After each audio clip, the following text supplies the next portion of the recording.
Dévotionnel quotidien du samedi 12 décembre 2020. Thème: prier pour le peuple de Dieu en détresse. Verset d'ouverture.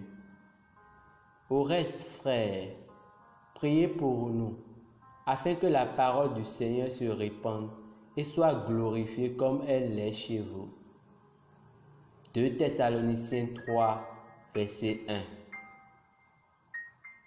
Dans Actes 12, 1 à 2, la Bible dit: le roi Hérode se mit à maltraiter quelques membres de l'Église, et il fit mourir par l'épée Jacques, frère de Jean. Actes chapitre 12, versets 1 à 2.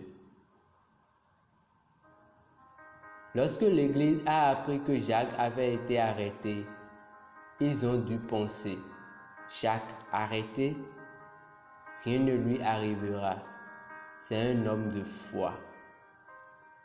Mais dès que Jacques a été tué, cela a attiré leur attention. Où était Dieu? Comment Dieu a-t-il permis que cela arrive? Certains se sont peut-être posé cette question, essayant d'imputer la faute à Dieu.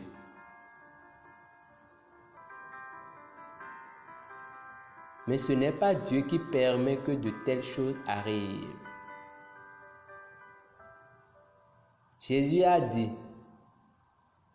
et en ce jour-là, vous ne me demanderez rien.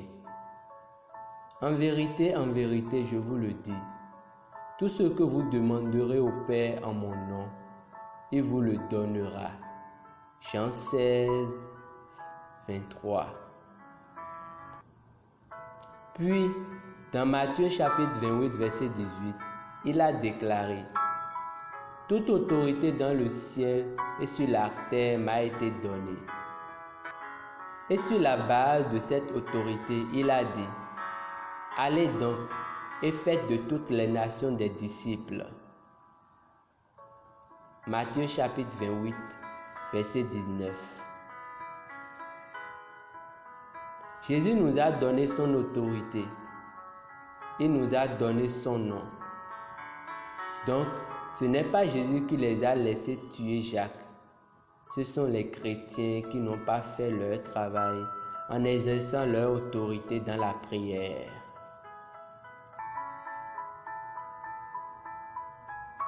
Après cela, lorsque Pierre fut arrêté, la Bible dit qu'ils ont prié sans cesse. Dieu est intervenu et Pierre a été libéré.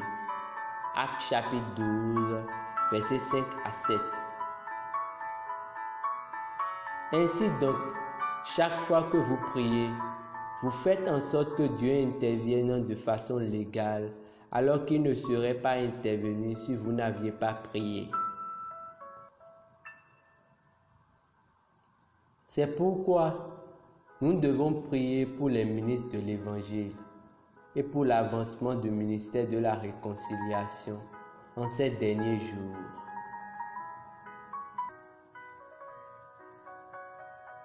L'apôtre Paul a écrit aux chrétiens de Colosse: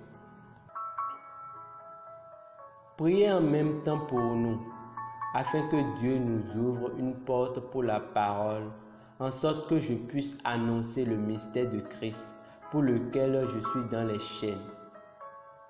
Colossiens 4, verset 3.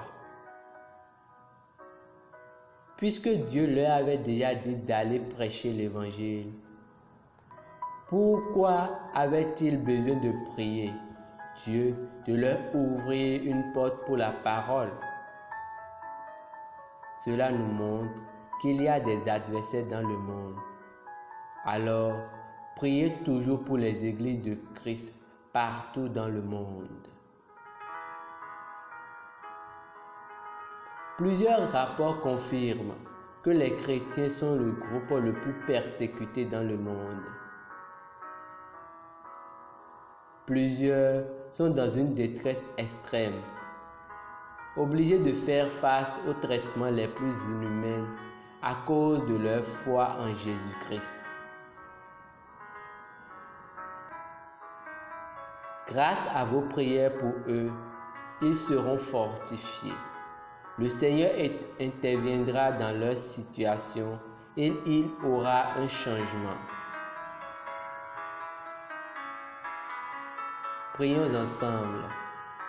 Cher Père, je prie pour les ministres de l'Évangile et pour le peuple de Dieu partout dans le monde, afin que leurs forces ne faillissent pas. Je prie contre les hommes ou les situations qui encouragent la persécution des chrétiens et empêchent la propagation de l'Évangile. Nous retranchons l'influence de telles forces et leurs efforts sont vains. Malgré tout cela, l'Évangile se répand rapidement à la vitesse de l'Esprit et prévaut au nom de Jésus-Christ. Amen.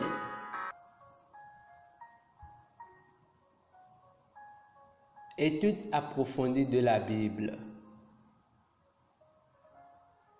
1 Thessaloniciens chapitre 3, versets 1 à 2. Romains chapitre 15, versets 30 à 32. Lecture de la Bible en un an. Apocalypse chapitre 4 et Osée chapitre 11 à 14. Lecture de la Bible en 2 ans. Apocalypse chapitre 12, versets 1 à 10.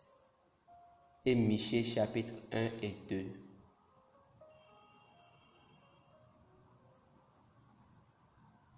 C'était Rhapsodie des réalités du pasteur Chris Oyakhilome. À la lecture, Landry Keno.